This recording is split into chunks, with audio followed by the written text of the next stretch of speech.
இன்னைக்கு நம்ம என்ன டே? Doctors day. டாக்டர்ஸ் டேனா டிசி ராய்னு ஒருத்தர் இருந்தார், ஒரு டாக்டர் இந்தியாவில். அவருடைய பர்த்டே தான் நம்ம டாக்டர்ஸ் டேவாக கொண்டாடுறோம். சரியா?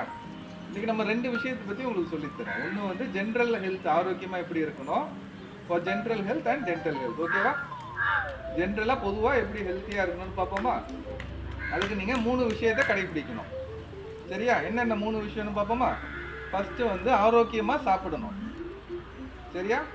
ரெண்டாவது வந்து ஃபிசிக்கல் ஆக்டிவிட்டி இருக்கணும். சோம்பேறித்தனமாக ஒரே இடத்துல உட்கார்ந்து இல்லாமல் நல்லா ஓடி ஆடி விளையாடணும், எக்ஸசைஸ் பண்ணணும். மூணாவது நல்லபடியாக தூங்கணும். நைட்டெல்லாம் டிவியோ ஃபோனோ பார்த்துட்டு இல்லாமல் டெய்லி ஒரு 8 ஹவர்ஸாவது தூங்கணும். சரியா? ஸோ இப்போ ஃபஸ்ட்டு என்ன சொன்னேன்? நல்லபடியாக ஹெல்த்தியாக சாப்பிடணும். இப்போ ஹெல்த்தி சாப்பாடுனா ஒன்றுமே இல்லை. வீட்டில் சாப்பிட்டு ஹெல்த்தியாக நேச்சுரல் ஃபுட்ஸ் அண்ட் ஃப்ரூட்ஸ் சாப்பிட்றது தான் ஹெல்த்தி சாப்பாடு. இப்போ நான் ஹெல்த்தி சாப்பாடு அப்படின்னு பார்த்தீங்கன்னா ப்ராசஸிங் அந்த மரபணு மூலமாக என்ன ஆகும்னா பல்லுகள் வந்து மின்ன பின்னு போயிடும். ஸோ அது உங்கள் சின்ன வயசுல டீச்சர்ஸும் நீங்கள் பார்த்தீங்கன்னா பசங்களுக்கு ஏதாவது இருந்ததுன்னா சின்ன வயசுலேயே அப்நார்மலாக இருந்ததுன்னா உங்கள் பேரண்ட்ஸை கூப்பிட்டு ஒரு சின்ன ட்ரீட்மெண்ட் எடுத்துக்கணும்னு சொல்லலாம். ஸோ அந்த டைமில் நம்ம கரெக்ட் பண்ணும்போது அவங்களுக்கு பெரியவங்க ஆகும்போது அது நல்லபடியாக வந்துடும்.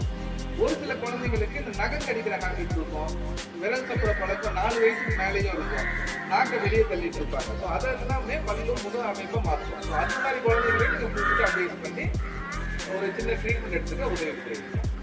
ஸோ நன்றி. இந்த நாளில் உங்க கூட ஸ்பெண்ட் பண்ணது ரொம்ப மகிழ்ச்சி. உங்களுக்கு ஆரோக்கியமான டிப்ஸ் கொடுத்துருப்பேன்னு நினைக்கிறேன்.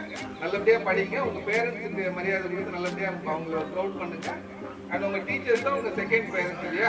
எந்த நேரம் நீங்கள் அதிகமாக ஸ்பெண்ட் பண்ணுறீங்க? காலையிலேருந்து நைட் வரைக்கும் எங்கே? இந்த ஸ்கூல்லேயே வீட்லையா? ஆக்டிவான நேரம் எங்கே இருக்கு?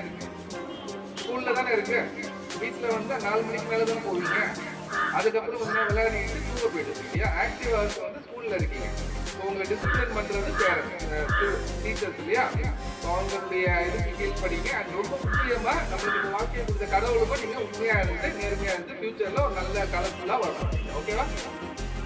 So thank you very much. God bless you all. Thank you.